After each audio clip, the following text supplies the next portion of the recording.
What is going on, guys? It is Wednesday, as always, 7:30, and we are live again on our show. We missed out last week. Sorry, guys. We had a we had training going on. Both of us were there for it was a whole week, and it absolutely sucked. Yeah, dude. I'm very angry. I would have much rather been doing this than Oh, whatever we did that week. I don't even remember what I did that week. All I know is it was raining, it was wet, it was cold, and it sucked. Yep, I feel you. And there was a lot of stupid people that got their trucks stuck. Dude, not only that, but training sucked. The weather sucked. The base sucked. We had all that shit that happened at work that also sucked. Like, So just when it rained, it poured. oh yeah. So for you, so you guys out there, so you guys can know.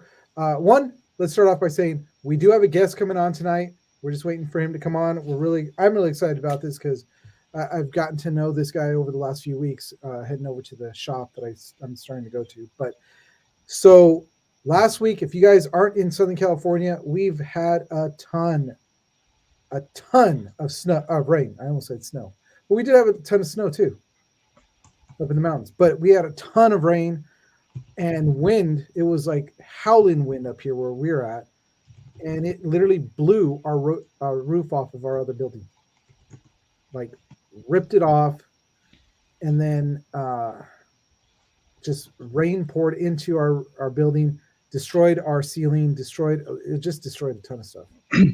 Ceiling tiles fell through the roof. Freaking water was all up in the building.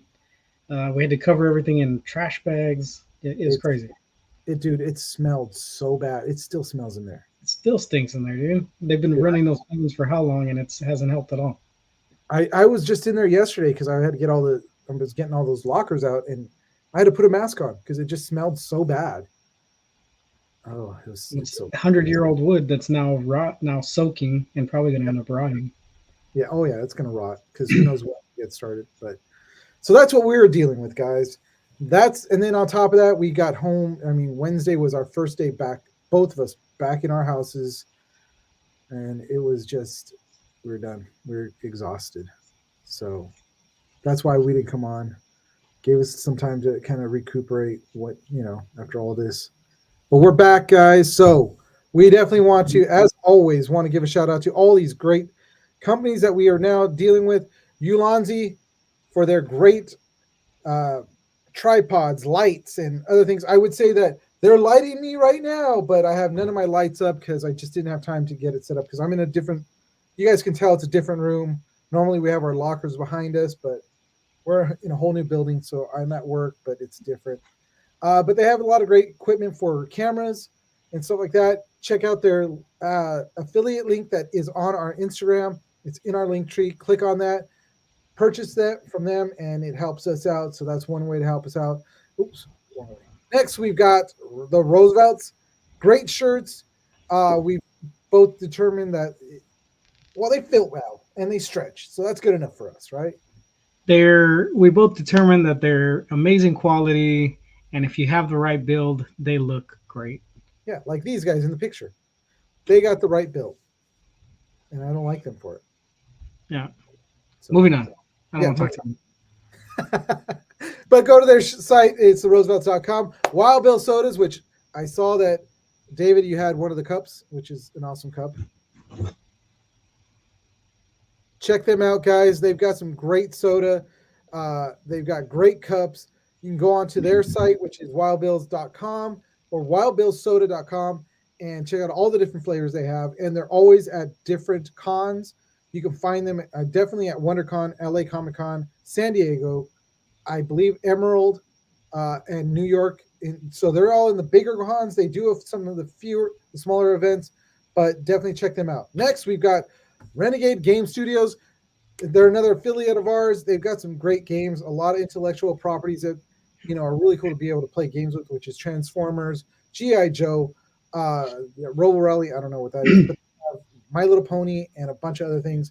Check them out. Go to Renegade Game Studios. You can click on the affiliate link that's on our site, which again, you buy from them. It helps us out, and that's how we keep doing this wonderful content that we do for you guys, which is a lie. We actually pay everybody. And that is it for us. Look at that, man. I got through it. Boom, boom, boom, because I knew our guest was going to pop on right now, which he is sitting there smiling, getting ready to come on to our show. We want to welcome, I want to say my friend. Can I say that? Can I say that, Donald, my friend? Yeah, It's only one way. Nobody calls you friends. That's, well, this is, shut up. So we want to welcome onto the show, and I didn't get to do our normal, like, funny one, but this one is still, I got a cool little boom. Where's the applause? Applause! Donald, what is going on? Hello. Thank you for having me. Hey, man, I'm glad to have you on. And guys, if you don't recognize that face, which you guys should, because look at that, look at that smile. I've been promoting the show that he's been on, which is a Toy Store Near You, which was, he is part of the group that works at We Can Be Heroes. And he also has his own podcast, which is Real Short Box, which is a great, actually, I've watched some of your shows, and I got your card right here. That's why I have it. And you're the manager you're the man at We Can Be Heroes. Yeah, part-time man. Part-time man. Heroes. Don't worry about it. Yeah. But I wanted to have you on because over the last few weeks, I've been going to the store, and you guys have such a great store, and you guys are like, everybody that's there is always friendly, and I'm shaking the whole desk, this whole thing, but is always happy to talk to everybody that walks in, especially you, Donald, which has been great. So, thank you. Now I wanted to talk about a little bit about what it was like filming the show, because I know it took place back in the COVID time, but you shot some of the stuff, and how was it? When Julio first approached me about the idea, I think at the time I don't even think I was really so much working at the shop as I was volunteering. I would do their Wednesday night. They have a show on Instagram for We Can Be Heroes. It's called Two Guys One Box, and it was him and Julio and another guy at the time, and they needed a camera guy. So I would come in and hold the camera for them, like 8:30 until 10:30, 11, whenever they ended, and I'd crack jokes and stuff, and they liked that. So they were like, okay, well, we want to have you full time for that. So then I started doing their show for them every Wednesday, and then Julio approached me and he said, hey, we got a company reached out to us and they wanted to have us shoot some footage about the shop and our struggles during the pandemic, and so on and so forth, and can you help us out with that? And I said, yeah, I don't see why not. It's not like I was doing too much. I mean, I was still working my 9 to 5, but as far as production, everything kind of was at pretty much a standstill. So I said, yeah, I'm not doing any extra work on the side right now. So yeah, I'll definitely help you out. So we picked a day, and we met at the shop, and I had worked out. I was at home and I was giddy. I was just giggling to myself as I came up with these silly ideas of what they could do with the narrative, because I thought my idea was with the whole storyline of struggling during the pandemic, I thought every shop is going to have this. Every shop is going to highlight this struggle, and I didn't want to do that. I wanted to highlight the resiliency of comics and comic book communities and showcase that in a very humorous way. So I had these little funny skits, like you'll see a scene in the show when you watch it where Julio's dressed like a pirate. And he was like, oh yeah, it's casual Friday. That was an idea that, when I was home and I was laughing, I was like, wait, do I have a pirate hat? Because he's going to say no if I don't have one. I don't have any of this stuff. So I was like, I got to bring it. So I found a pirate hat in my collection of leftover things from productions in the past. And I found a hook. And I was like, this is beautiful. This is perfect. Pack it in the bag, pack a bunch of other stuff, and bring it with me to the shop. And when we go to film, I was like, okay, let's try this. But you couldn't jump in right away and go, hey, put all this silly stuff on. You had to ease it in. You had to like go through a few things that they wanted to do, and then you'd be like, all right, okay, what if we tried this? And you pull out the pirate hat, then you got him. It's like at the end of the day, and he's like, yeah, sure, why not? And he puts it on, and of course, that's one of the things that they put in the show. There's so many other like real moments and stuff, but a lot of that silly stuff made it into the show, because by the time we got on to the show, we were supposed to originally be, I think it's season 1 or 2, but by the time we got on the show, it's what, season 6 now, 6 or 7. It was It's season 6. crazy. Yeah, crazy how many seasons there are now and how quickly that happened. But so then the narrative did change. It was no longer about comic book shops struggling during the pandemic. It was about true stories about the comic book community. And that still was part of that. So they didn't use the complete narrative of it, but they used a lot of those scenes that we filmed, of just silly moments to kind of pepper in and add to the story of and the personalities behind the shop, which I think overall went really well. I was pretty happy with the episode. Could have used more Donald, that's my tagline. Yeah, could have used more Donald, but otherwise, it was perfect. It showcased Julio, it showcased the shop, it showcased our sense of humor, how we treat each other and stuff, and it was just overall a really fun time. Well, and that's when I watched the show. That was the one thing that really stood out to me as I'm I'm binge watching the show here at work, which goes to show what we do here. We do a lot. Bring it back. Yeah. But seeing the personalities, I was like, man, I got to go meet these guys. I got to go to this shop, because like everything else was depressing, but this was like that spark of light, this little spark of light that came out, this joy, and even made me smile. It's just like, hey, this, it's not too bad sitting here watching these guys. So, but that's it was like awesome. a Grammy right there. He don't smile for nothing. That's true. I mean, when I'm at work, I don't smile for nothing. But right now. So, well, Donald, every time you came in, we'd tickle you, so you did, laugh at least a little bit. And I have early, like, that's how I introduce myself to people, is I tickle them. It's just the way it is. Well, as long as it's adults, right? We're just talking adults. You tickle. Right. Yeah. Always ask for consent. Everybody always ask for consent before you tickle. But you were all in. You were like, yes, please, and you raised your arms and everything. I've never had somebody so eager. Here for the belly rubs. So Donald, now the other thing that you do, which you had mentioned, is that you started by doing the two guys one box, but you moved on from that now, and you've been doing, like, you have Donnie's doozies. You do a lot of things for the actual shop, which is really cool. How did they come up with all this stuff? Well, I mean, it was just for me, it was out of necessity. Like, really, I saw books after a certain point, when the pandemic started to wrap up.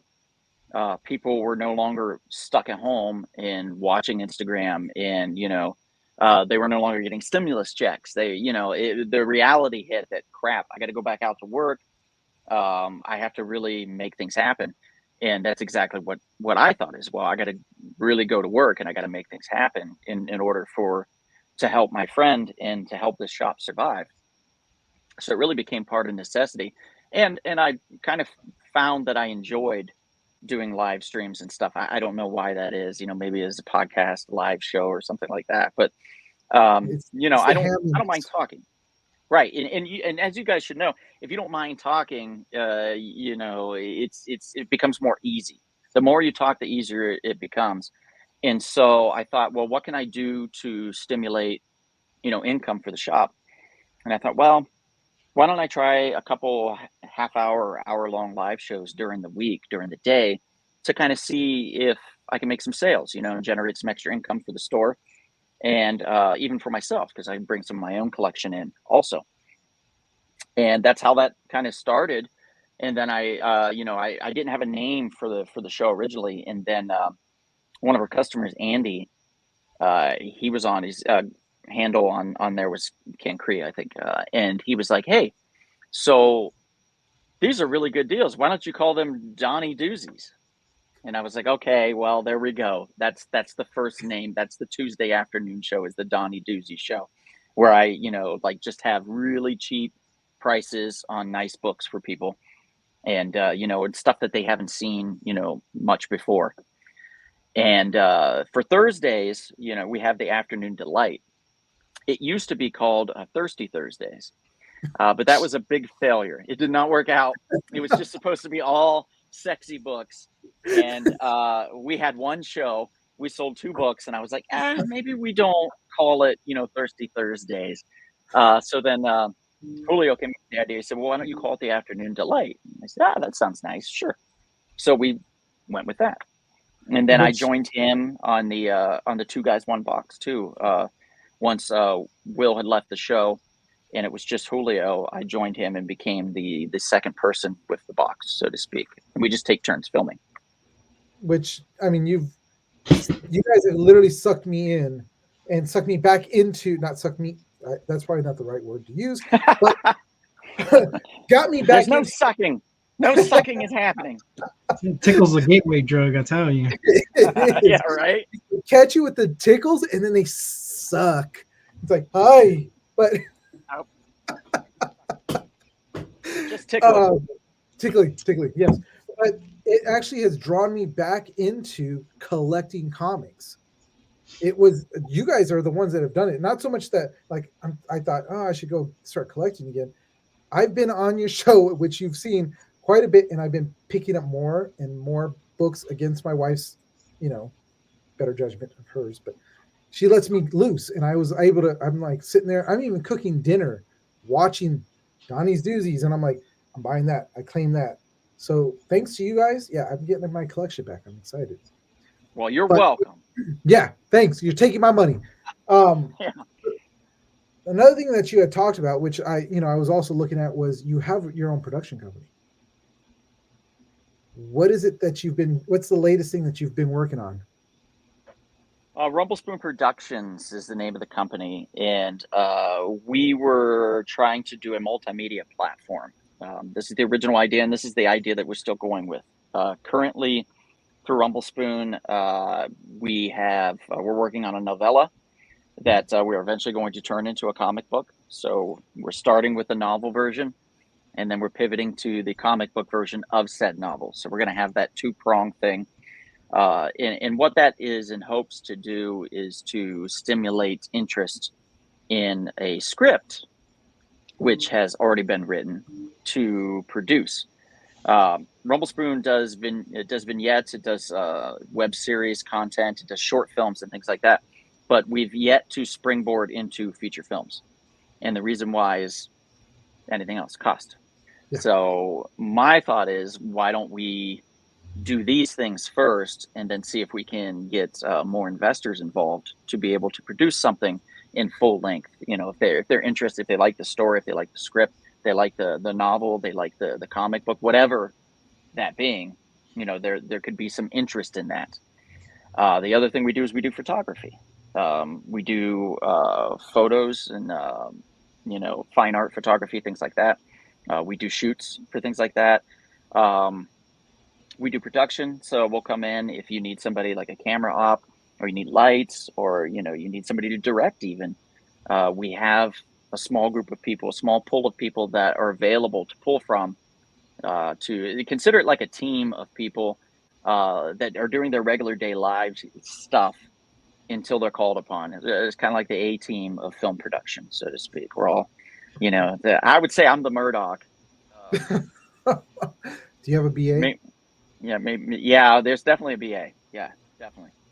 You got to have that in there. Only he's not afraid of flying. He's afraid of dating. So, it's a little different. little different. I swear, Hannibal, don't you get me near no girls. Okay, so you got to root for him to get near girls, huh? Yeah. So, I'm probably the wild card, which is weird because I'm also, the head of the production company, which is, nobody wants to see Murdoch in the lead of anything, but it makes it fun, I will say. So we do that. The latest project that we've been working on is we shot a trailer. It's in the editing process, but we shot a trailer for a holiday episode of the Blue Beetle. Rumble Spoon Productions did 4 seasons of the Blue Beetle Ted Cord Returns, is what it's called.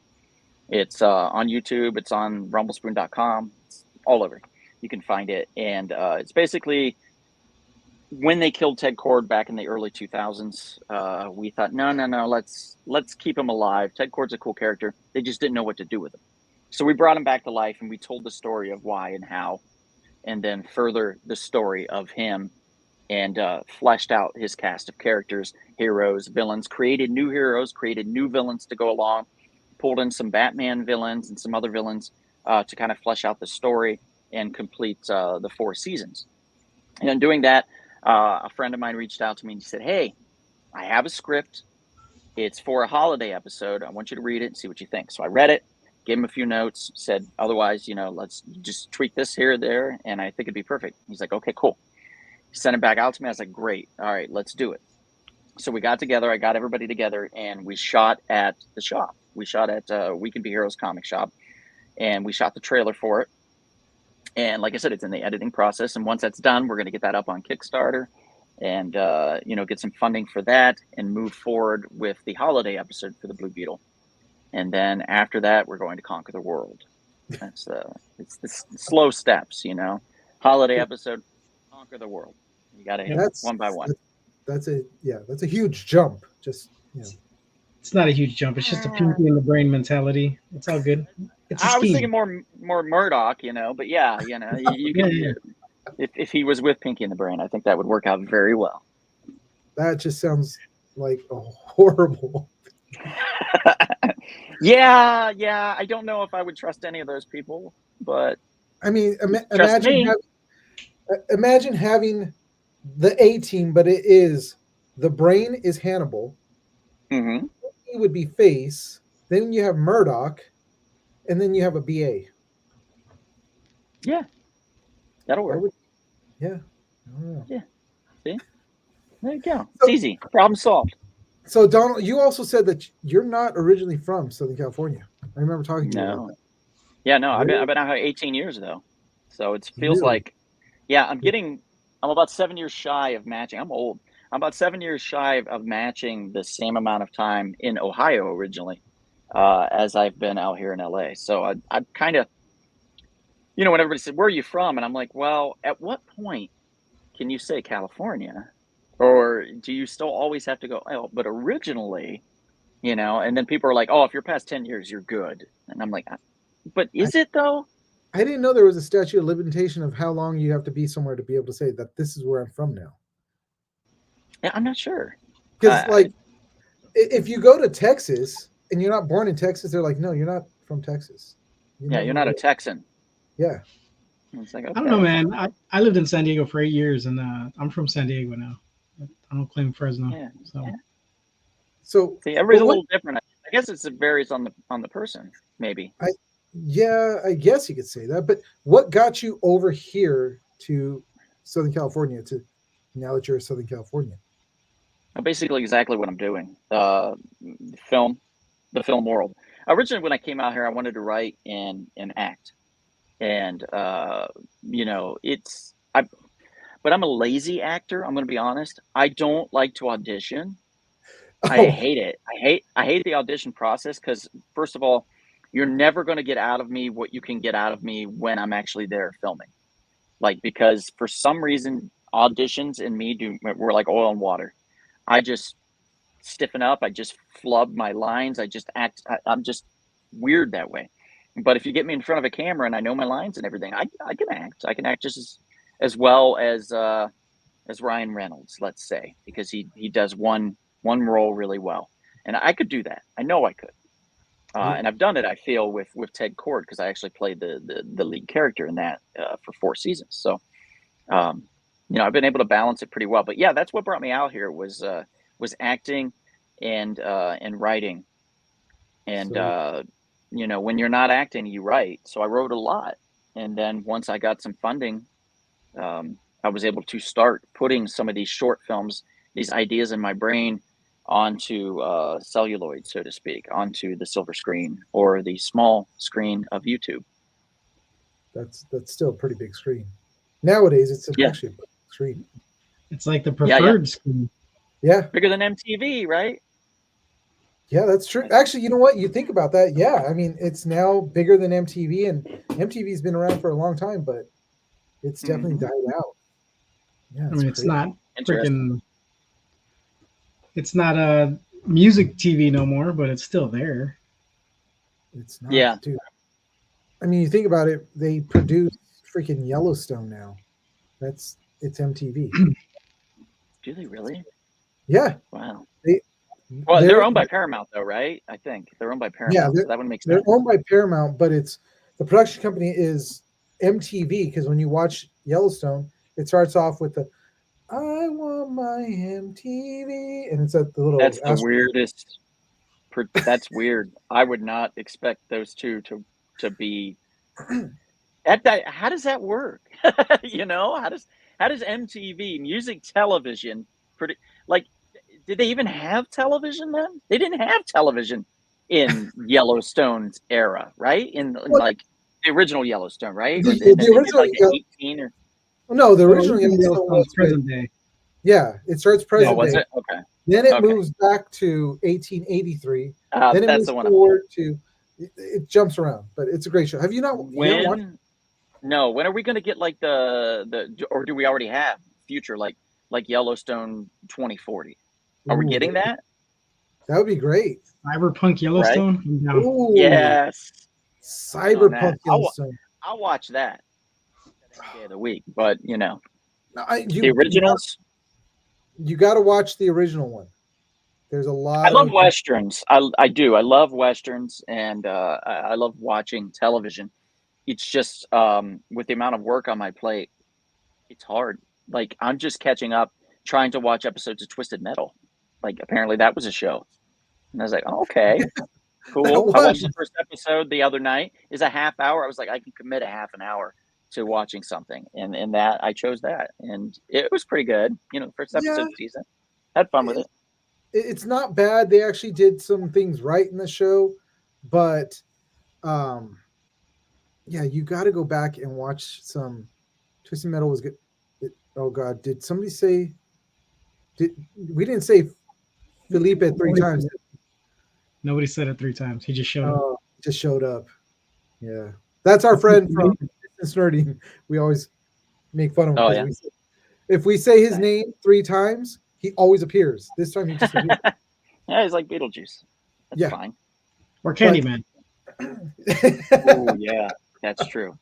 Or like So- what Bloody Mary, I guess too. we don't say that. That one is when you say that to Mexicans, it's like I know. Oh yeah. Well, then again, you're also on a freaking haunted base, so I wouldn't be saying too many of those too loud. Yeah, especially this building. This is a very haunted building that we're now in. So Oh shit. Okay. it's not a good thing. But so Donald, I know you have like a lot of things that you geek out on, Mm-hmm. but we want to ask, what is it that you right now are like besides production? Are you like truly like this is what I'm starting to love and I'd recommend to somebody else to either watch, read, or tickle. Jeez. Well, tickling. There's a lot. I mean, Yeah. I recommend a lot of people to tickle. You know, but let's not get into that. That's for a later show in the evening. Adults only. But like as far as like you know, things like television wise, film wise, that kind of stuff. Um, I'm always recommending things to people. Television, what have I been trying to watch? What was it? It's Death and Other Minor Details. I think I've been 2 or 3 episodes in on that. It's a murder mystery on a cruise line, and I'm here for that. So I've been enjoying that. I recommend that to people. I do also really love Killing It with Craig Robinson. No, I yeah. think he's fantastic in it. It's about him and that really uniquely funny Australian girl, and I can never remember her name, but the two of them hunting pythons in the Florida Everglades. It's the weirdest half-hour comedy you'll ever run across, but it's hilarious and heartfelt at the same time. So I recommend that. Comic wise, I always have recommendations. My biggest here lately that I've been preaching about for months is Beneath the Trees Where Nobody Sees. And that is an indie title, and it's from IDW, and it is about it's about anthropomorphic characters in a small town, and one of them happens to be a female bear, and she likes to go from the small town to the big city to murder people and then bury them under the trees in the woods where nobody sees. And that's how she lives her life, and she survives not hurting people in her town by going to the big city and killing strangers. So something happens in her small town that then incites an issue to where the police start looking into murder in this small town. And now it's up to her and maybe the town sheriff to try to figure out who this other killer is. And so you have a murderer trying to help find a murderer, and it's got strong Dexter vibes and strong vibes from you. So, and like you mix those together with Sesame Street, and I feel like you have this story, and it's unique, it's fun, and it keeps you on the edge of your seat when you're reading it. And I haven't had that happen in so long. I ranked it a 9.5 out of 10. I mean, when I give it a ranking, and that's really high for anybody, but that's super high for me because I usually languish in the like 5 to 7.5 range when it comes to titles that I even enjoy. So a 9.5, it's going to be good. So I highly recommend that one for sure. Wait, but you haven't recommended that to me. I've been in your store. Sorry. Yeah. I did. Yes. There you go. There you go. Well, how many issues I've been preaching it on the live show that I do every week. So, if you were watching, I do watch, and you were actually watching. I have it on. I have it on, and every so often I like to talk about wieners or like underwear. Oh yeah, it does pop up on the live feed. It says wieners, and I was like, there's Eugene. Yep. I see you know him like I do too. Okay. Yeah, he changes his name all the time too on there on YouTube live. So I don't know until he says wiener, and then I'm like, that's Eugene. Yeah. So how many issues are they into on that? Because I'm gonna have to go pick those up. Just 3. Last week the 3rd issue came out, and the second printing of the 2nd issue came out. Okay. And I think like a week or 2 before that, the 2nd printing of the 1st issue came out. Okay, so we're probably going to get a 3rd printing on the 1st issue for sure. And then you can just grab the 2nd printing of the 2nd issue, and the 1st printing of the 3rd issue just came out also. So you can just grab all 3 of those probably in one fell swoop. If you could set some aside, because I picked up a couple comics today too. So I'll grab those. Yeah. So absolutely. Dude, I'm telling David, you got to go on to their live stream when he does his 3:00 show, and not only 3:00 but also all the other shows, and it's fun just to sit there and see what people are buying, and also what people what they're putting up to sell. Because that's how I got your gunslinger. Oh right, yeah. I picked it up from them. Okay. So, I haven't been reading comics in forever, and then I got into the Todd McFarlane Spawnuary challenge thing. So I drew a couple of covers, sent them in, and then when I saw Gunslinger Spawn, I was like, "Who the hell is this dude?" I thought he looked cool, so I was like, "I'm gonna have to go read this now." So yeah, he picked it up. A lot of people love it. A lot of people Nice. love it, and McFarlane's one of the few people that still charges $2.99 for comics, so it's great. That's what I like about those comics, is that they're still down at that price instead of being like. But right. I know you got to go because you got another show that's going to be starting right now, right? Yeah, about 24 minutes. We got our 2 Guys 1 Box live show on We Can Be Heroes IG streaming. So yeah. So then swing past, check us out. Well, you can't steal our people. We're going to still be on. Are you really? Maybe. How long do you go for? About an hour. Hour and a half. Sometimes. We're on till 10. They've got plenty of time. They can finish up with you, and then come to us. That's if true. This was Twitch, we could just raid them afterwards, but it's not. That's true. Yeah.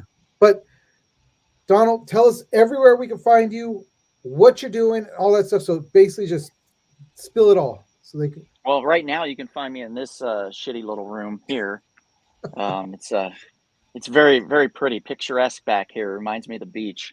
But besides that, you can find me at the shop. We Can Be Heroes. I'm here Tuesday through Thursday. And as far as our live shows, every Tuesday and Thursday afternoon at 3 p.m. Sometimes it's like 3:15. It just depends on if I get a customer to come in, and then I'm busy with them. But usually that's the time, 3 o'clock. And then Wednesdays we have the new books. We go live on Instagram at 3, and then again at 8:30 p.m. for the big show, Two Guys, One Box. As far as me, I'm concerned, Rumble Spoon Productions, we do a live show somewhat similar to this actually, where we just talk and we have chat and stuff like that. We do that every Monday at 7:30, 8 o'clock p.m. on YouTube Live under Rumble Spoon Productions. You can find us there. You can also go to our website, rumblespoon.com. You can find us on Twitter. You can find us on Instagram. You can find us on Facebook. We have our audio podcast. It's called The Real Short Box. It's all about comic books. And the Monday show, by the way, is called Rumble Pop. So it's more pop culture, movies, films, things like that. So we decided to divide them.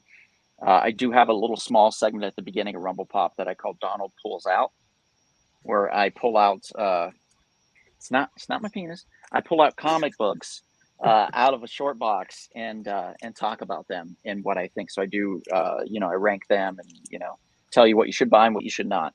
So I do that, and then that's pretty much it. So between the live shows here and my live shows and our audio podcast and my two jobs, I keep pretty busy. Plus the production stuff and the photography. So yeah. You can always reach out to me on any of those platforms, and I'm happy to respond. Particularly if you're if you're a model, if any of your fans out here, guys, are models and they're looking for a photographer, I'm always looking for collaboration. So hit me up. All right, Nice. cool. Yeah, I'm sure our friend Philippe there will be like, he'll probably say he's a model, but yeah. Paint me like one of your French girls. Like, all right, fine, I will. Well, Donald, we're gonna let you go because, like I said, I right. said we're gonna be on for like 30 minutes, so Yeah. you can then get ready for the next show that you got to do. But dude, I'm really happy to have you on the show, and we hope to have you back on the show. We could definitely chalk it up when you got time some more. Yeah, sounds good.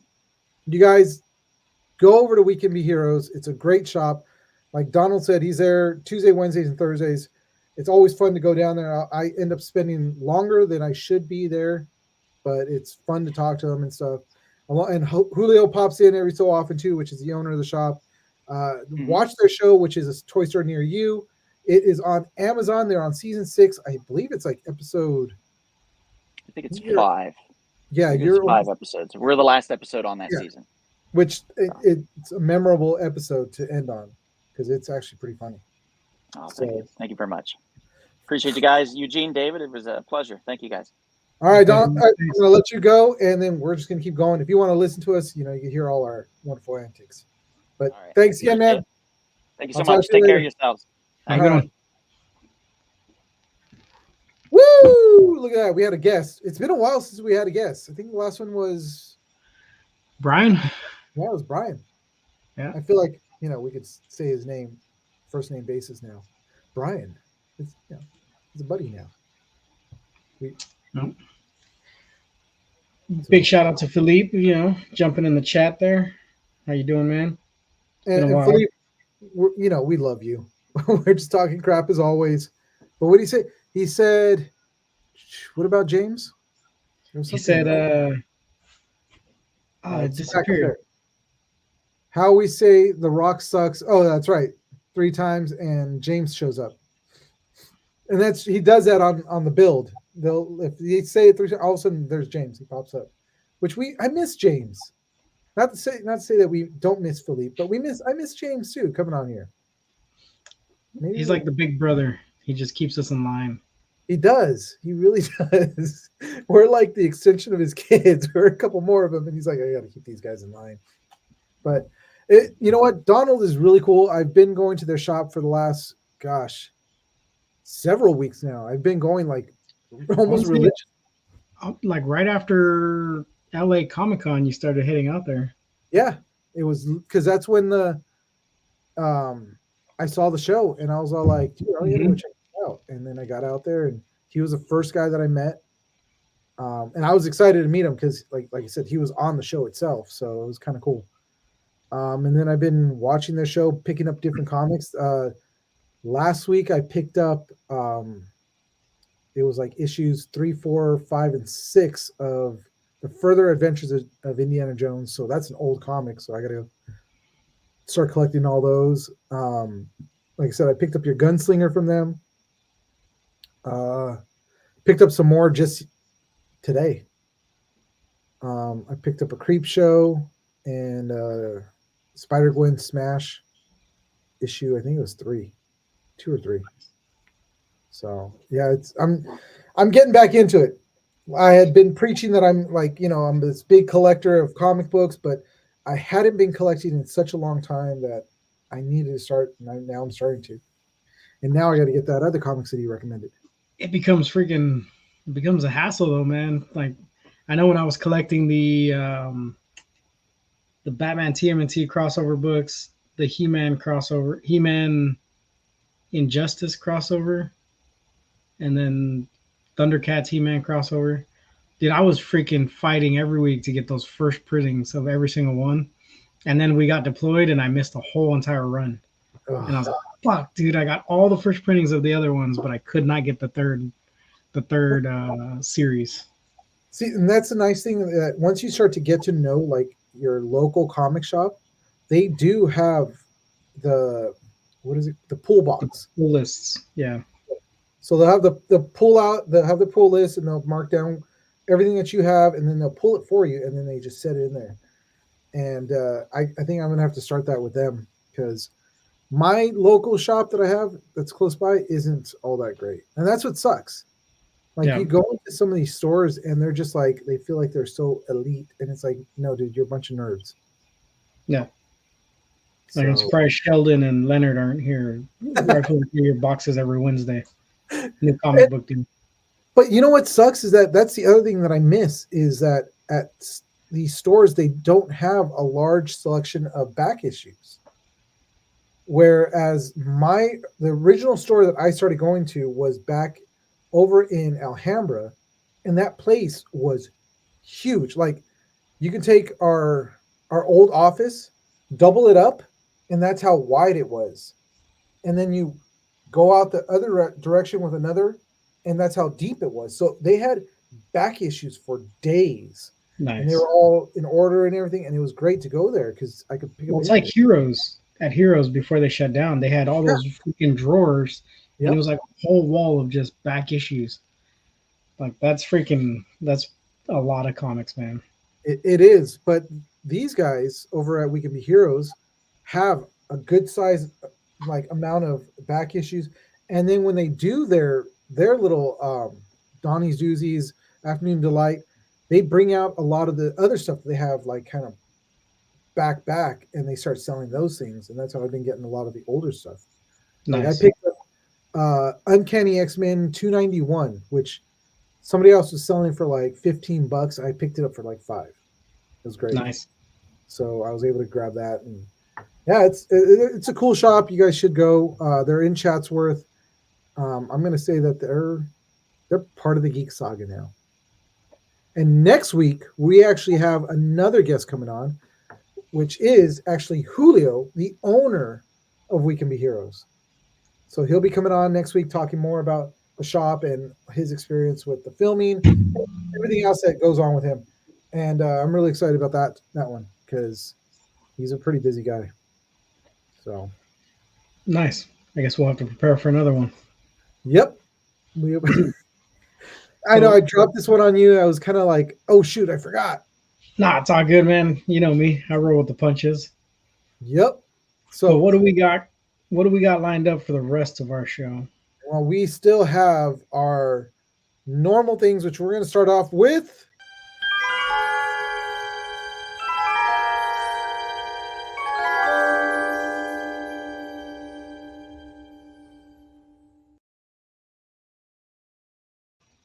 So I want to say we would do This Week in History, and I just looked down and realized I didn't change out any of the pictures. I didn't have time. So what do we got? But We got stories with no picture with the old pictures from 2 weeks ago. Oh, dude, you're killing me. dude, this movie, this You should have let me movie, know, man. I would have did it. well, the moving really messed me up. And then today, when I went to go try to get our rooms all set up to sleep in now, that threw me off. I wasn't. I just was like, "Oh crap!" But you know what? We're still gonna go with it because we started it. We don't have visuals this week, guys. Normally we do, but we're gonna start off with Wayne's World premiered this week in 1992. Wayne and Garth, their public access show to commercial television and in this film. Anyways, yeah, I love this movie. It was a good movie, man. It was a great I movie. can honestly say I think it was the first time I ever heard Bohemian Rhapsody. Really? Like that I can actually remember watching, like hearing that song. I want to say Well, that was the very first time where I can like tie a memory to it. I was in junior high. I was in 8th grade, and I remember that movie came out. I didn't get a chance to see it yet, but like every guy that had gone to see it, they had the cassette tape of Bohemian Rhapsody, and they would play it. And it's like, dude, I mean, I know the song, it's cool. And then I saw the movie, and I was like, I love this skit. I remember watching them on SNL, Yep. and this is back when SNL was good, really good. But so a little trivia about this. So Mike Myers, this marked his debut in film, and that the entire movie was actually shot over in it was over a month. And we're saying like when they say over a month, like just over a month, and they shot between Illinois and here in California.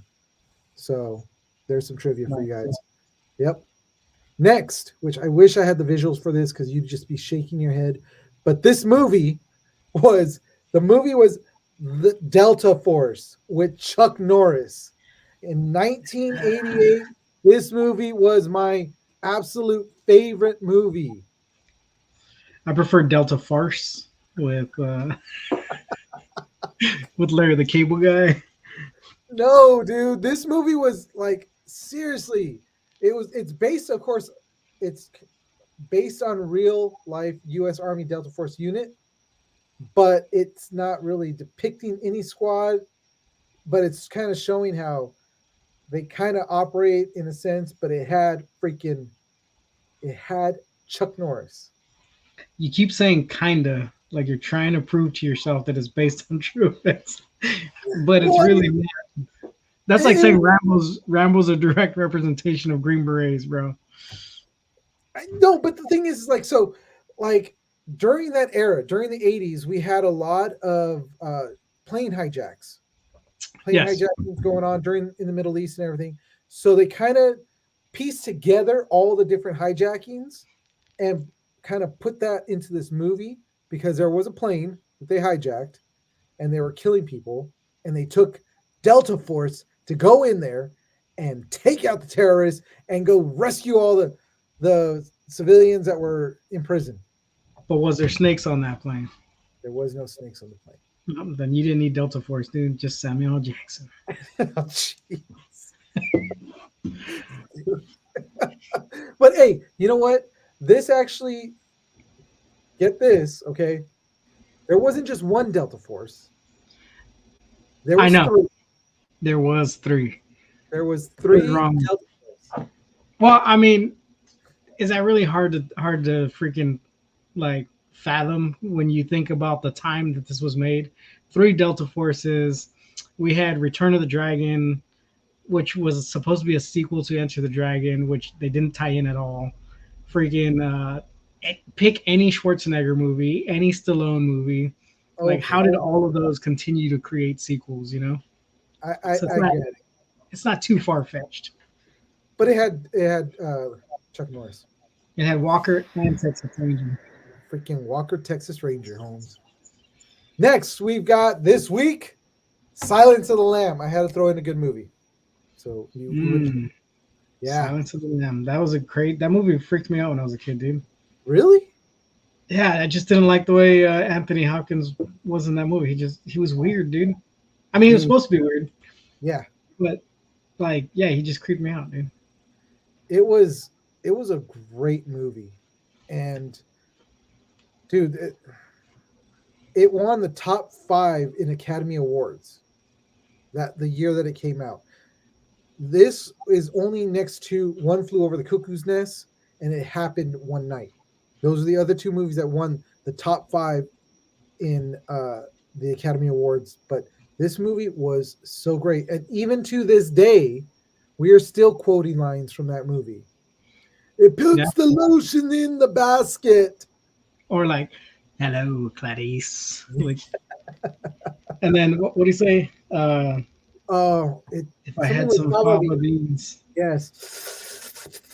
dude. That you can't tell me that sound wasn't weird. Like to hear him, like you were just I, like, oh, ugh. but this also spawned a ton of other movies that all fall in the line of the Silence of the Lambs, which there was what was the other one? It was the last Red dragon, Dragon, Red Dragon, and wasn't there one Hannibal? Hannibal. And there So was a show, a there Hannibal. was also the show Hannibal, yeah, and it was all based off of the Silence of the Lambs. So it did But really well. even the uh, we're dating ourselves here, but even the VHS sleeve that went over the cassette had just that lady's face with the butterfly over the front, right? Yeah. Or the moth. And it was Yep. just all black except for the little bit of the face. Like, even that was creepy. I was like, dude, I don't want to watch this movie. Like, take it out of the house. What's wrong with you guys? It was a great movie. I loved it. I still love it to this day. I do watch it at least once a year, along with all the other movies that I watch. But this is definitely one of them. It's definitely one of those movies that if you've never seen it and you like thrillers and like cool detective work, like Jodie Foster plays a really good like law enforcement officer, and then Anthony Hopkins just freaky as hell playing Hannibal. Like, it's so good. I used to think he was a weirdo all the time. He did an amazing job, and Yeah, I love.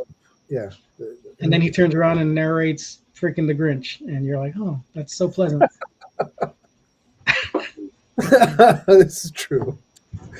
All right. Last but not least, we have a great movie out of the Hugh-niverse, which is the John Hughes universe, and that's The Breakfast Club, which came out in 1985. Goodbye Horses is one of Darren's favorite songs. Oh yeah, that movie was in freaking The Science song of was the in the Lambs. movie. Yeah. Yeah, that was what what's his face Wild Bill was dancing to when he put his wiener behind him between his legs. When he tucked. Yeah, if you want to see a part that will jack you up, that's the scene. The Or you Fava could watch Scary Movie where he's all like tucked in, tucked out. Oh my god! But Breakfast Club debuted in 1985. This was also directed by John Hughes, which goes along with all his other great movies that he put out, which had to deal with a ton of teenagers up until he got into the 9.5 weeks is when we got more of an adult movie from him, which was a great movie.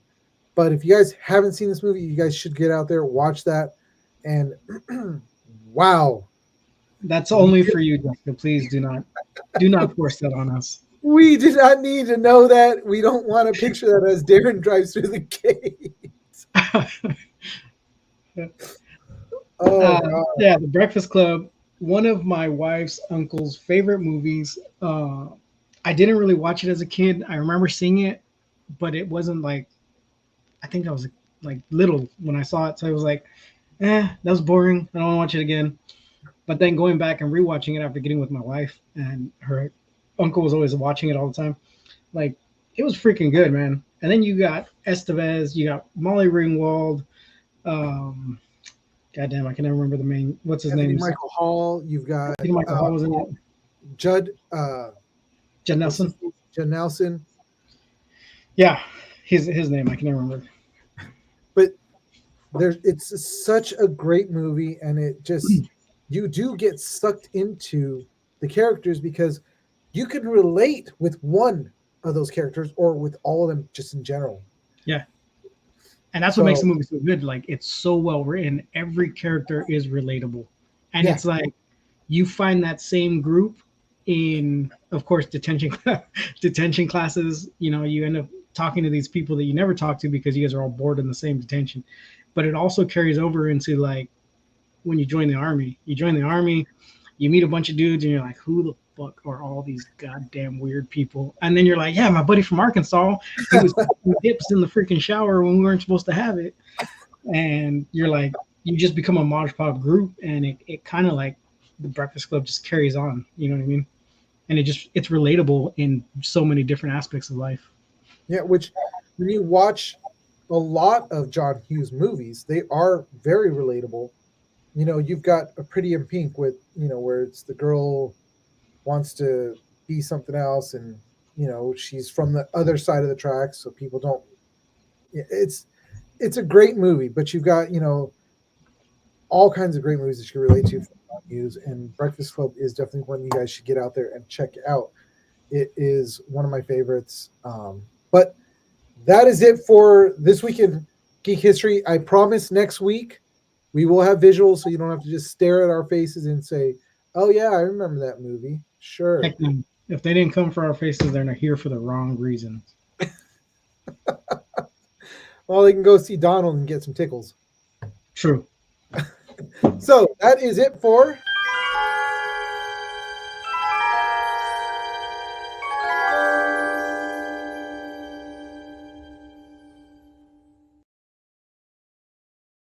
all right. Moving on. We want to move on to our next segment, which is always what we build up all. Well, we read most of our articles right before the show, but we I know always read for the show. Hey, I did research today. I did homework. Yeah, I know. I was like, that's why. But I was like, I had to ask you, what are you researching? Because it's not a normal thing to hear. Yeah, because I never do it. Yeah, so I'm proud of you. Thank you. You're welcome. But moving on to the next segment, which is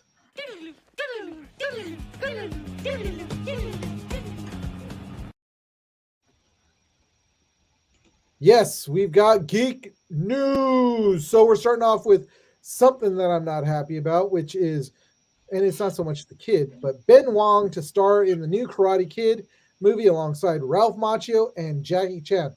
We don't need another freaking Karate Kid. I'm on the fence, man. I'm not mad at it, but I think with the popularity of Cobra Kai right now, you'd be dumb not to make another Karate Kid movie. And then to tie the older fans and the kids that only seen Jaden Smith as the Karate Kid, you know what I mean?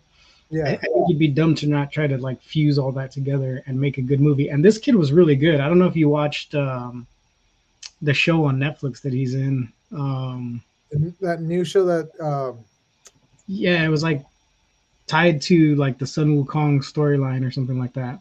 Yeah. It was really good, dude. Which shoot, I hit my freaking microphone.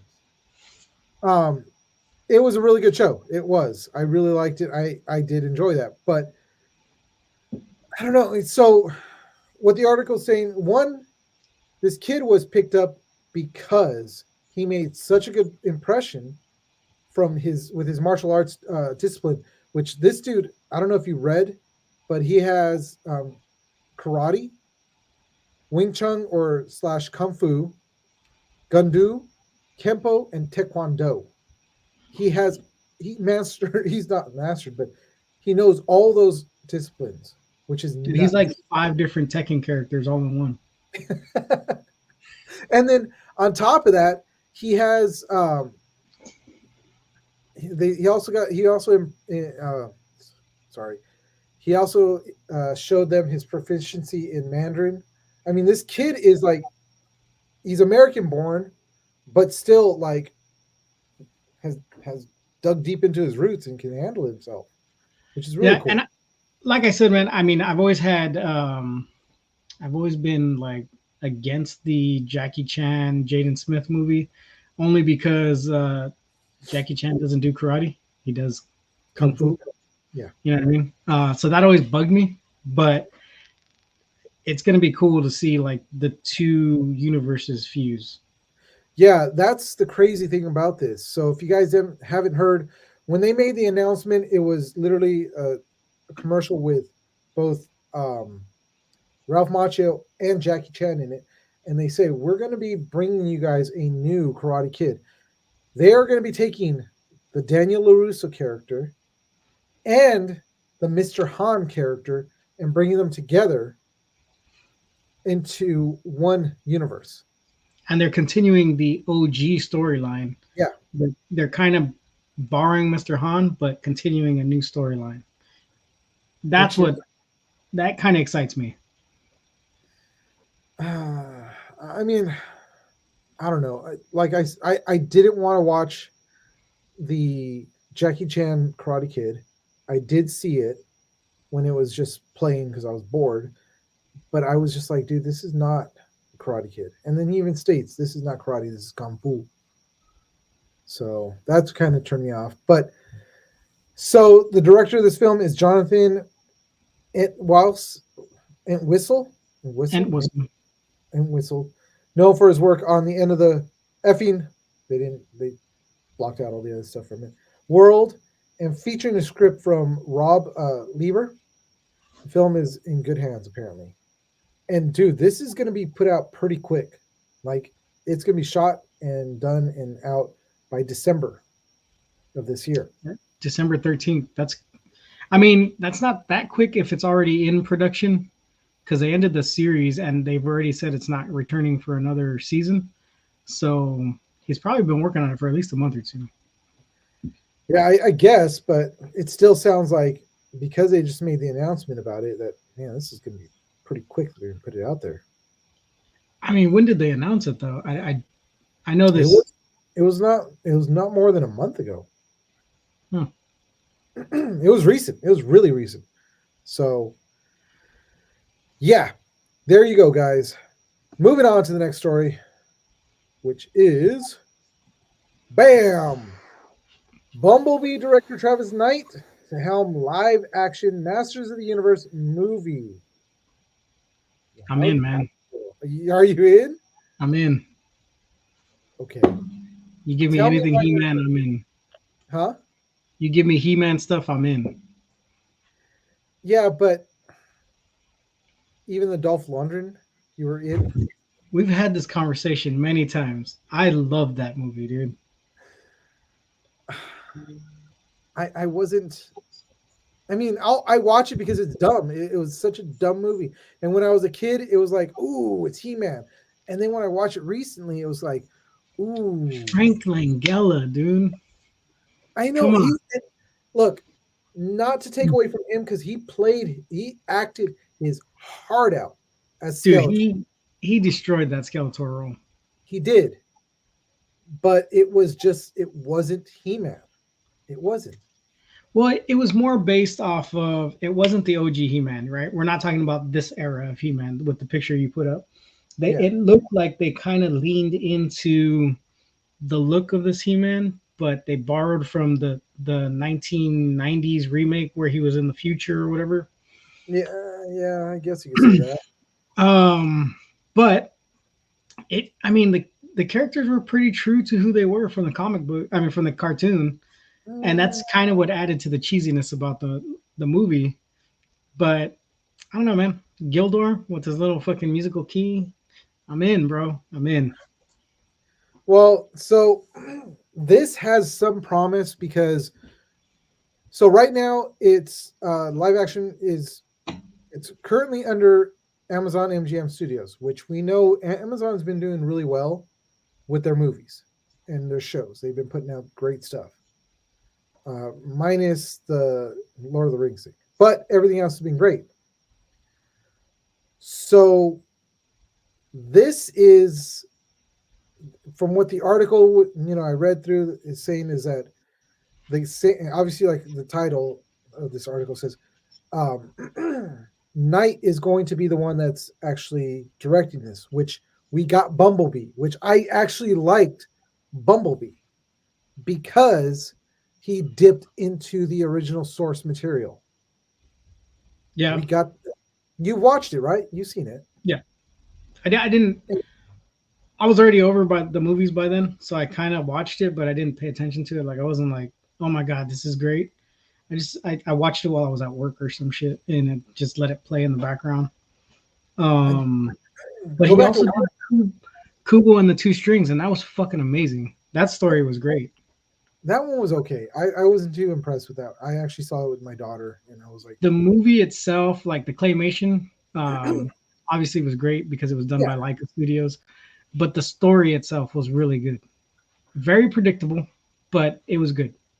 I might have to go back and rewatch that. But I did like in Bumblebee, we got to see the first gen Transformers, the Yes. original looking ones, which we wanted to see in the Transformer movies and didn't get. Yep. We But got I the like, video. huh? We did get the bug look, right? Yeah, we And started then with the bug. does Optimus show up with the flat face, right? Flat Yep, face diesel truck. Yep. yep. And we saw them also on Cybertron at the beginning, which is kind of cool. Yes, we did. So we got to see a lot of what we wanted the Transformer original movies to be, but didn't get. And I did kind of like how he tied in to the other Transformers movies with Bumblebee then turning into The the Camaro. Camaro. Yep. So I like that. I really did like that. So I like what Knight can do. So we may get an actual good closer to this era of He-Man. And I mean, he did for Transformers what we wish they would have done with the sequel trilogy to Star Yeah. Wars. He Yeah, he brought the new, but paid homage to the old, and didn't really mess anything up. He just added to both. yep. And that's what we didn't get with Star Wars. But we'll have that conversation when we do that episode. Which we Um, do plan on doing a whole Star Wars. but yeah, I'm excited, man. Like I said, anything He-Man related, anything like that whole Mattel, Hasbro, freaking. You give me anything that's based off of those toys, which were just cartoons made to sell toys, and I'm in. I'll watch it.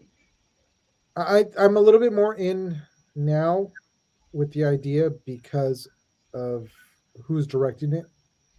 Um, and what they're saying about it also is, Travis Knight is um, saying that he's excited and he wants to be able to actually be able to adapt and give respect to the original Masters of the Universe in the source material, but still give it a fresh cinematic perspective to the iconic franchise. So, If Prince Adam doesn't have furry fuchsia underwear, I'm gonna be very angry. and him talk like this because this is how he was talking. He's Yeah, like, I'm Prince Adam, and then when he pulls out the sword out of his freaking culo, he's all like, "I have the power," because jab that thing into people. So, it's good. all right, I'm in. all right. So we're in. We'll have to wait and see when this thing comes out. Moving on. This is something that just came out, and I thought, you know what? We might as well talk about it because today is Valentine's Day. And I'm sad that you weren't here. I had a rose all ready for you. Lies. It'll be in your You're like office. that bastard. I left a rosebud.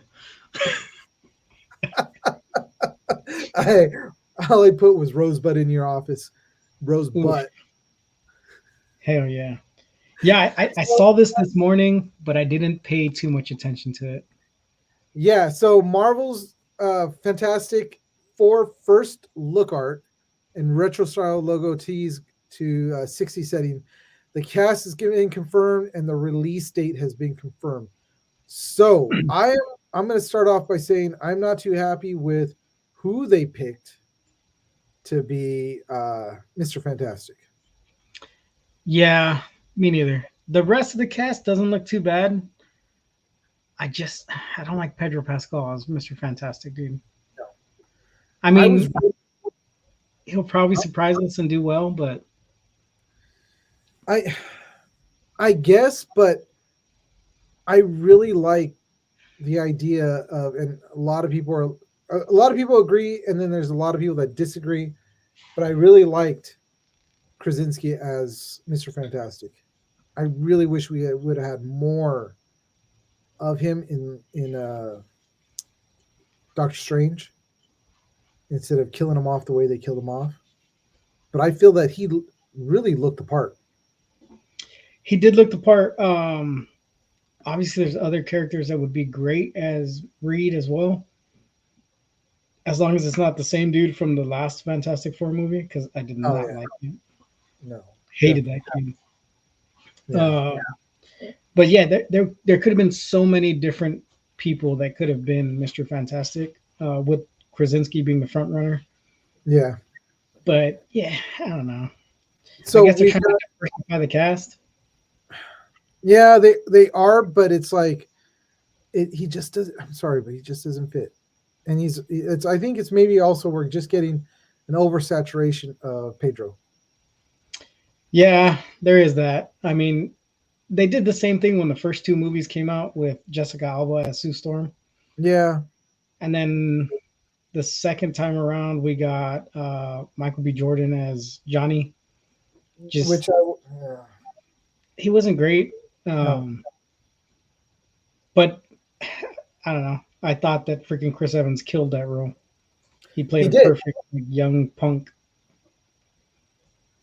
Yeah, but I'm not too yeah. So I'll give you guys the cast of besides Pedro Pascal. We've got Vanessa Kirby, and she was recently in Mission Impossible: Dead Reckoning. Have you watched it? Nope, That was very. It's. I was very disappointed. I haven't seen any of them. Oh, dude. Oh, that's right. You're not a cruise fan, but I just recently watched it, and it's a two-parter. I watched part one, and it was very slow. It was not. It didn't have that Mission Impossible feel. So, I just but yeah, I'm not. It's not that I'm not a Tom Cruise fan. I just like select movies, and Mission Impossible has never been one of them. I watched today Rain Man, which is a great movie, and he's a Fucking great movie, dude. great movie. Wapner, Wapner, dude. I fucking love that. Dustin Hoffman kills in that movie, dude. It was almost like a Hoffman uh, marathon that was going on because it was Rain Man, and then right after that, and I was watching it on Pluto. It was Rain Man, and then Tootsie, which Bro, he killed it on that movie too. if you would have said Hook, you would have had me, dude. That was another great one. Dude, Donnie. Okay, so Vanessa Kirby is going to be Sue Storm, and then we've got Joseph Quinn, which you guys would know from Stranger Things. He's going to be playing Johnny Storm. I was going to say, how do you feel about that? But you don't watch Stranger Things. Yeah, and I don't even know who this dude is, to tell you the truth. I don't think I've ever seen him before. Let me bring up IMDb so I could give you a couple of He things. looks like Johnny Storm. I'll give him that. He does. He has the look, and hold on. What's this kid's name? Joseph Quinn. So he was also in Overlord, Game of Thrones. He played Eddie in Stranger Things, Eddie Munson. So he's got the attitude because if you've watched Stranger Things, he's kind of like cocky, but he also has a tender side to him. He was Connor in Game of Thrones. Apparently, he's in Gladiator 2, which is coming out this year. Yeah, and I mean we're gonna get a lot of Joseph because I mean when you're hot they strike and you're in like every movie. Yeah. So, I mean we got to see him with blonde hair, and we'll see how he does. I mean, then we get Iban Ma, Mas Botrit from The Punisher and The Bear, and he's gonna be playing Ben Grimm. I think he's a solid actor. I liked him in The Bear. I don't know if you've seen The Bear. Oh, I love The Bear, dude. That is Dude, he was good. yeah, he was. And he's got that in that show, he's got that like That that brooding. Ben Grimm like brooding. He has the speech pattern down already. Yeah, Like it's just CGI him and turn him into whatever you want. Who cares? yeah, but dude, that right there is a good matchup for Ben Grimm.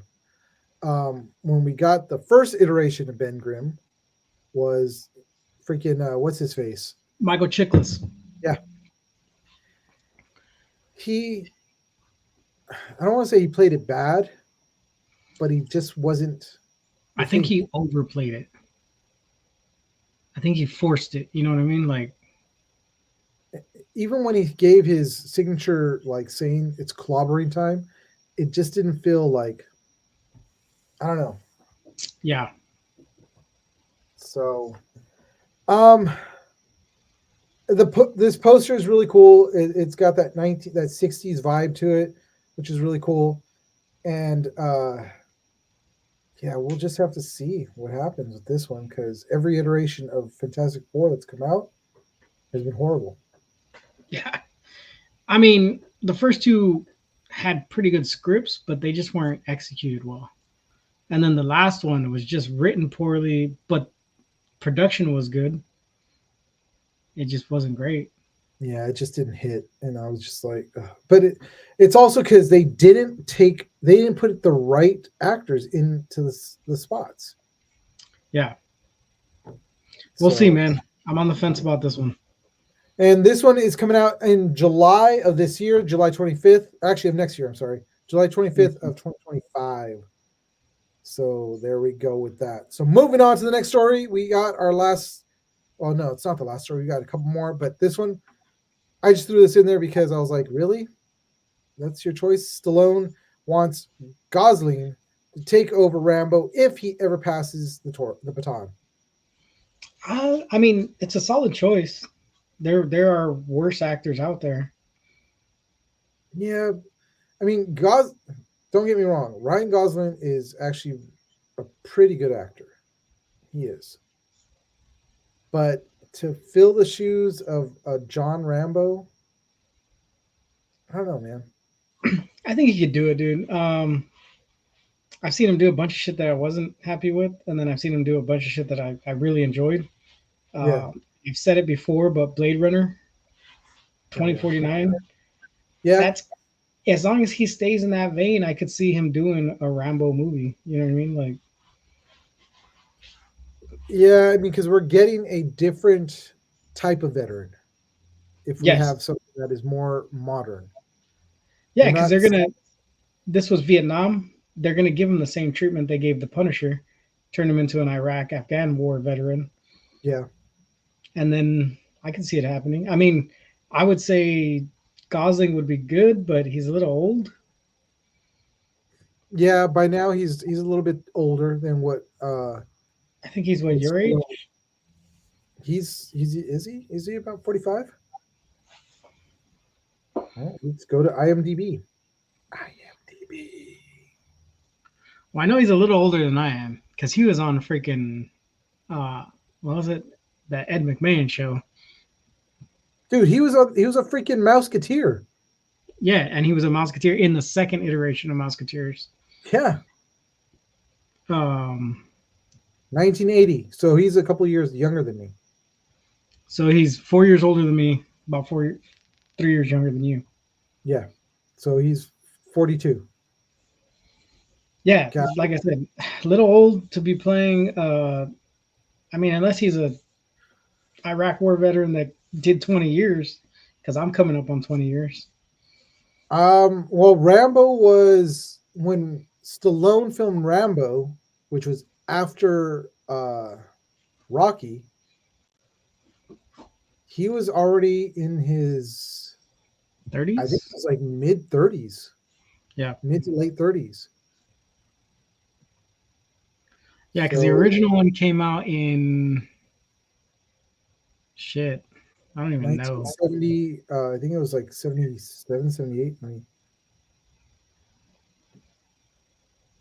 Where's it at, dude?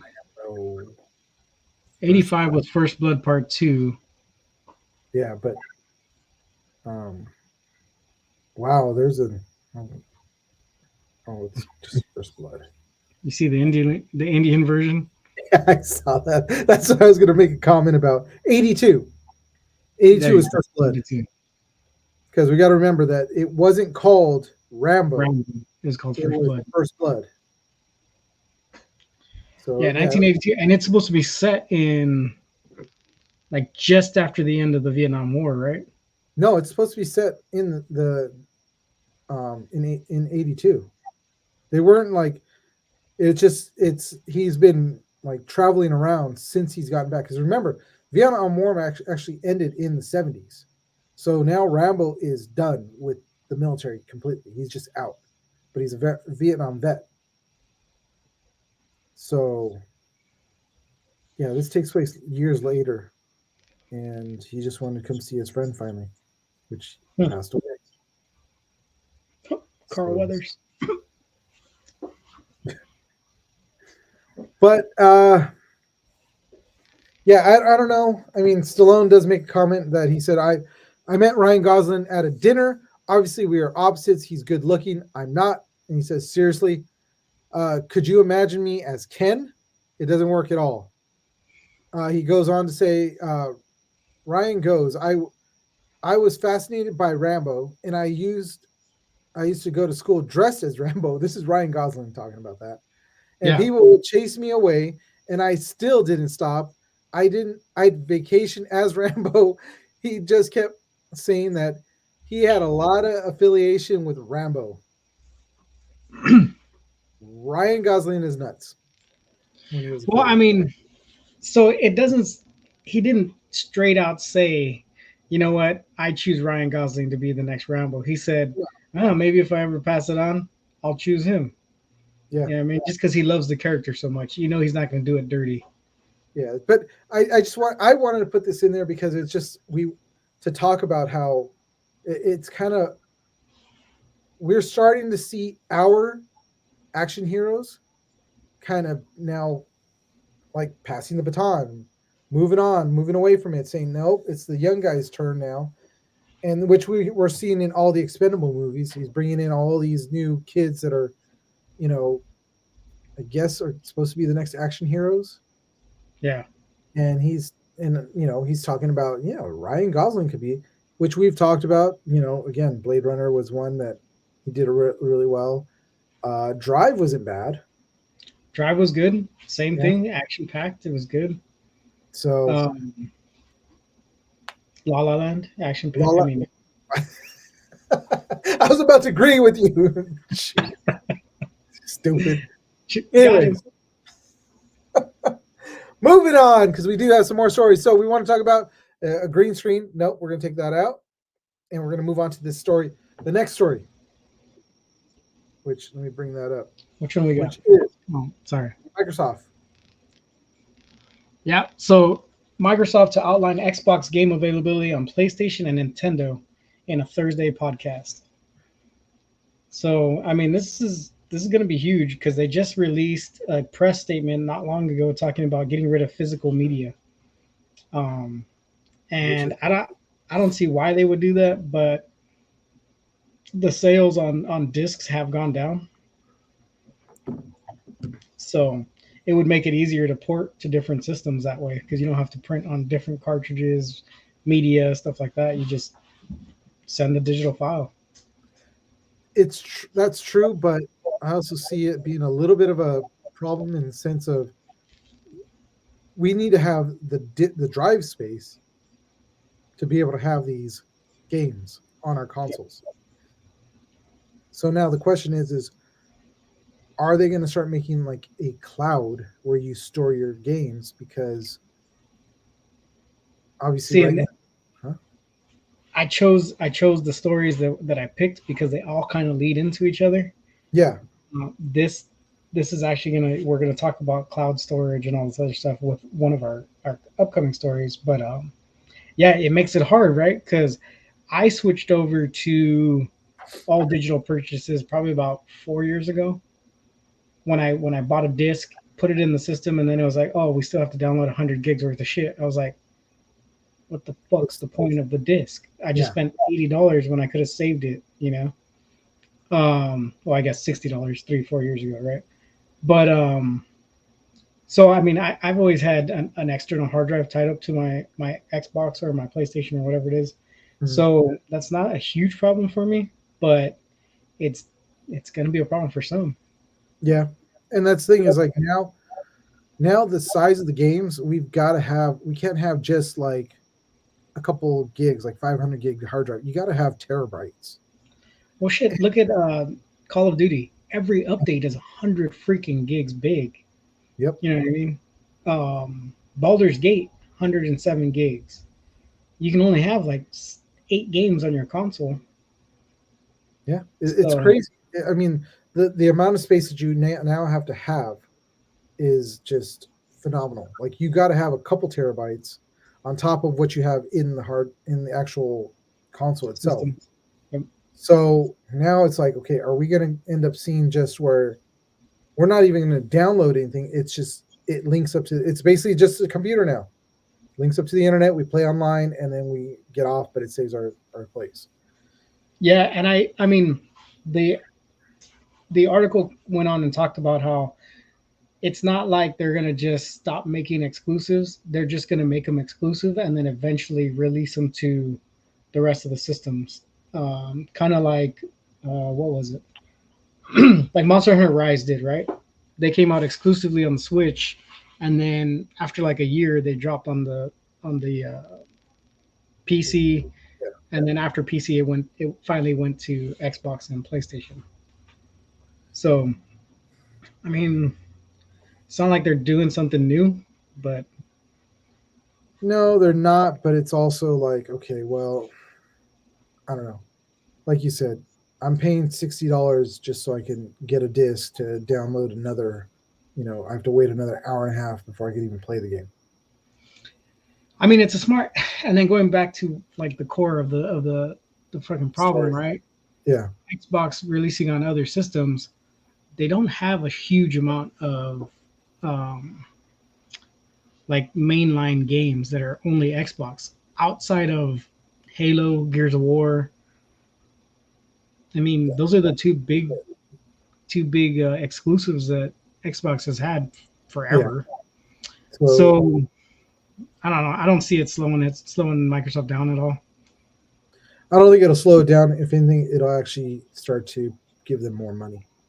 Yeah, More I people. mean, we might even end up at a time where they just stop making their own console. Kind of like Atari. Yeah, They stop stopped making and your or like Sega, stop making your own Sega. console and just Yeah. license out your games. Yep. So, yeah, well, we'll see what happens. But next, we're moving on to sorry, EA and EA and a studio reportedly invested 125 million, making a new single IP with zero microtransactions, no grind, or a shorter runtime. And guess what? No one bought it. See, and I thought this was interesting because the biggest complaint from most gamers in the like last 5 years, oh, all the games have microtransactions. Oh my god, they're so long. Why do I have to grind for everything? Like I stopped playing Destiny because of the microtransactions and because of the grind. Yeah. You know what I mean? So it's funny to hear that Immortals of Avium launched and it went so bad that half the studio was laid off. It's just, it's nuts to think that, okay, we're going to give you what you guys want. And there you go. And then all of a sudden everyone's like, but we didn't want this. Well, I don't think it was a we didn't want this. I don't think it was I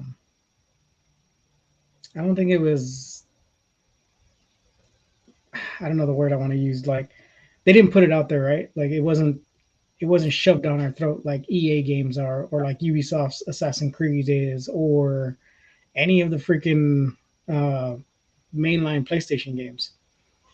It just wasn't pushed, and it wasn't advertised. I And didn't even hear about it, so I read this freaking. yeah, I didn't know anything about this game. And the thing is, you would think that if you're going to drop that much money into a game and also do exactly what your fans or your not your fans Customer but your base. customer base want, you would be out there, hey, check this out, banging on your little gong, telling everybody, hey, check it out, look, because I just spent 125 million on a video game to develop. And dude, it came out and it was a 68% score on it. And we're talking August 2022. And you said that at this point now they had a layoff because of this game, half of their staff. That's nuts. Yeah. And what's funny is it's got a good rating. So the few people who have played it have all rated it well. But there's just no one talking about it enough to get more players to it. So That's ridiculous, dude. yeah, it just goes to show you that fan service isn't always the answer. And if it is the answer, you need to advertise it, shove it down our throats. Yeah. Oh man, you know what? I missed some of the comments on Instagram Live. Sorry guys. Because we don't see all the chats in one spot, I forget that we're even on Instagram Live. So Ivan Collectibles, which is actually a guy that he pops up on We Can Be Heroes. I'm going back just couple stories. So from what we're reading about the Karate Kid, it's taking place between or just after the last, I guess you could say the last Karate Kid with Jada Smith or Jade, whatever Smith. Jaden. So yeah, there you go, Ivan. Sorry I didn't see your comment till now. But yeah, that's where it's supposed to take place. Because that's how they're gonna have both Daniel LaRussa and Mr. Han together. So all right. All right, moving on to the next story. So yeah, that's just, you're saying it had a good review. Yeah, it's got really good reviews, and the people who have played it are liking it. It's just there's and the community. No, wait. Is this the one that was talking about the community? I'm looking at it right now. No, not this one. Sorry. But yeah, it's right here. Whatever else can be said about the game and whether those employee estimates are investments are accurate, it represents one of the big publishers betting on a new IP without all the live service nonsense that the audience claims to hate. It represents a AAA studio run in the way that games industry's Twitter's hive mind thinks they should be run. None of this helped the game break through or sell enough to keep its makers employed. It's a shame. It really is, because yeah, you get tired of those microtransactions. You get tired of the grind. Yeah, you get tired of all this stuff, but you guys still don't. But partly the fault of the creator for not pushing it as hard, and then also the people that did just ignored it, because it's like, okay, well, it is what it is. Dude, it looks pretty cool. It doesn't look horrible. No, I've looked it over and I was like, man, that's actually really cool. I'd play it. I might have to go look into it, see what it plays like, see if there's a demo or something. I'm sure. Dude, on IGN it's got an 8 out of 10 rating, and on Steam it's got a 7 out of 10 rating. That's pretty good. And there's not enough fan base playing it. That's crazy. So, should we talk about this next one? Because I've never heard of this. Helldivers 2? Oh, no. I thought we were moving to Demon Slayer. We're going to move on to the anime. I got to sneeze. Dude, this building, all the dust, all the junk that's pumping out of damn vents is just, it's horrible. So we'll kind of like tag these next 3 in a row, because Yeah. they're all kind of similar. It's like But Demon Slayer, the Hashua training arc, first episode screenings, they all released in Tokyo from February 2nd to the 3rd. And then New York, Seoul, Berlin, Mexico, and that's it. Sorry, New York, Seoul, and Berlin within the last week, 10th, 11th, and 13th.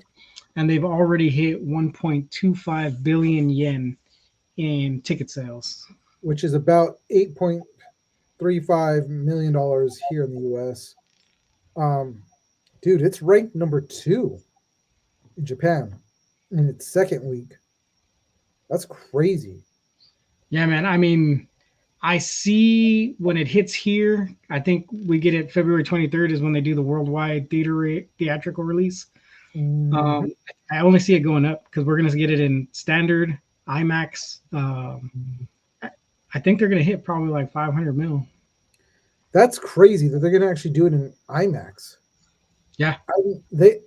I've never seen that's a huge screen to watch anime on, but that would be a really cool screen to watch anime on. But they've never done anime on IMAX. That's crazy. And I mean, they chose a really pretty anime to do on IMAX because Demon Slayer is vibrant. Oh, dude, it's when you like if you guys haven't watched Demon Slayer, you guys are missing out. It is an actual pretty anime to watch.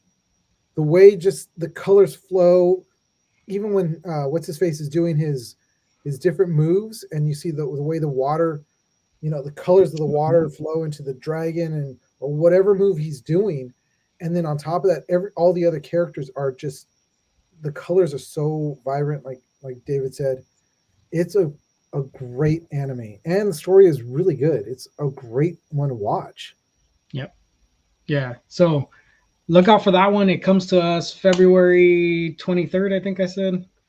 That's when we're going to be able to watch it in the theaters. And then if you missed the theatrical release, you can catch the actual anime in April when it airs, and then it'll just be everywhere. Crunchyroll, Funimation, whatever it is. Which kind of leads us into the next one of Crunchyroll and Funimation merging together, which, I mean, I've known about this for a while. A lot of people have been tracking the merger, but it's going to be crazy for some fans because, like I said, I sent you 2 different links, and the second one talks about how these Funimation subscribers are losing their forever copies of these animes because they're shutting down and moving everything over to Crunchyroll. Which that kind of sucks. Because when you're telling me I'm paying for the forever copy, then I should be able to just like old cell phone service. Remember how when we got grandfathered in because our company just got bought up by whoever? If anything, they should be doing the same thing for these guys. I would think. Yeah, I mean, but this ties back to the conversation we were just having about Xbox and getting rid of physical copies.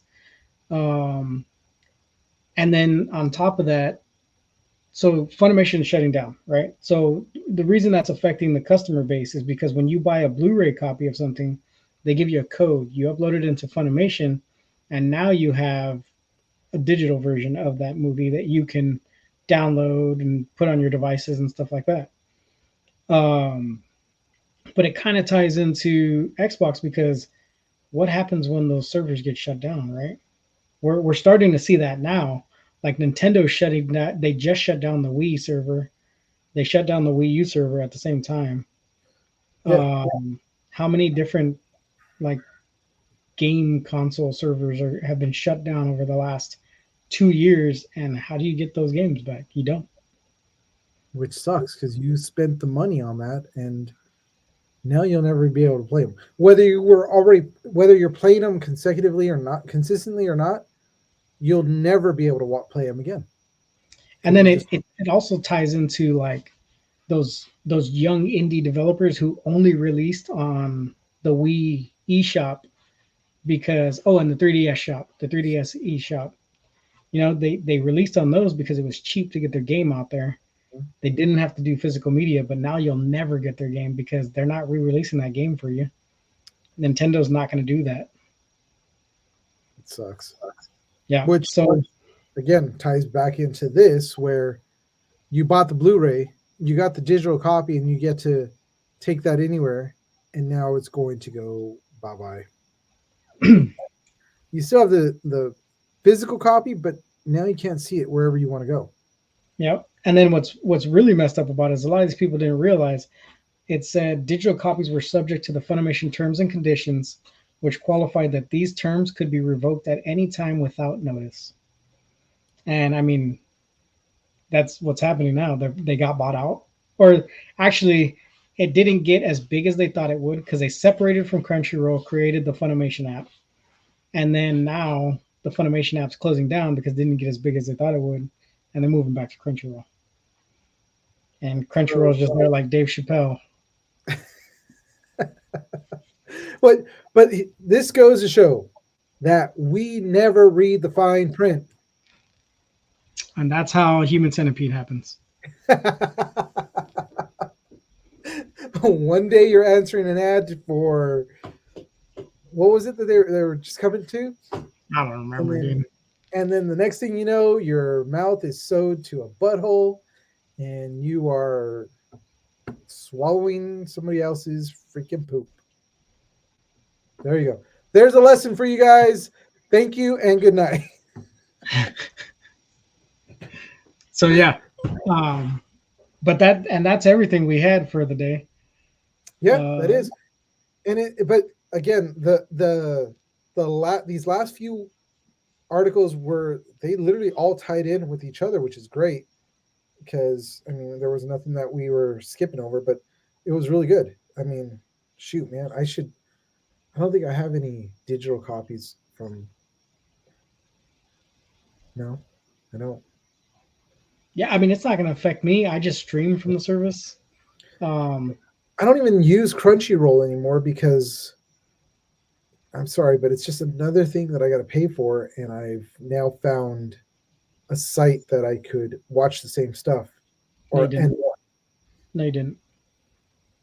What? I don't know what you're talking about. Said site never existed.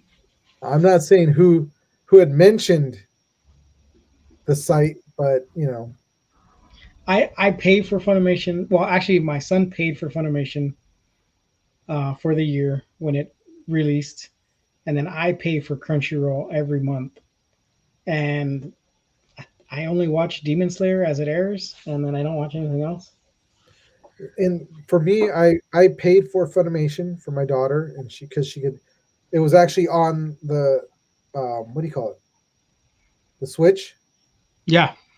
So she was watching that because she had all her anime that was on there, so she was able to take that wherever she wanted. And then Crunchyroll, I stopped paying for a long time ago because I was just kind of like, there's not too much on there that I want to watch. Yeah. So, and now, you know, you can just go to Hulu and it's got Demon Slayer there and it's got Attack on Titan and My Hero. And there's a lot of places, the other places that I can get them. Yeah, I'm not getting them at the same time as you're getting them. I'm getting them probably like months after. Months later, yeah. Yeah, but I still get to watch them. So, yeah. Yeah. But who knows, man? Well, we're going to get to a point where we're going to lose physical copies of everything. And we're just going to be watching shit. What's going to happen when the internet drops? You know what I mean? We're going to lose everything. That's why, guys, listen. Go out and buy DVDs because those won't go away. And 8-tracks. And 8-tracks. Yes. And betas. Hell yeah. Laser discs. Yes. Laserdisc. So there you go, guys. See? Big ass vinyl size CDs. Hey, when we in the 80s, we had it right. We wanted a physical copy because this digital stuff disappears, man. Yeah, if you lose a server, if Russia bombs us and it doesn't even bomb us, but they just do an EMP, guess what? I still have my freaking DVDs to watch. What are you guys going to be watching? None. What are you going to watch them on? EMP takes out your VHS player and your CD We'll see. I have them player. stored in somewhere where they won't get damaged. Oh, yeah. Right next to your freaking foil hat. Hell yeah! Loser. All right, guys, that is it for.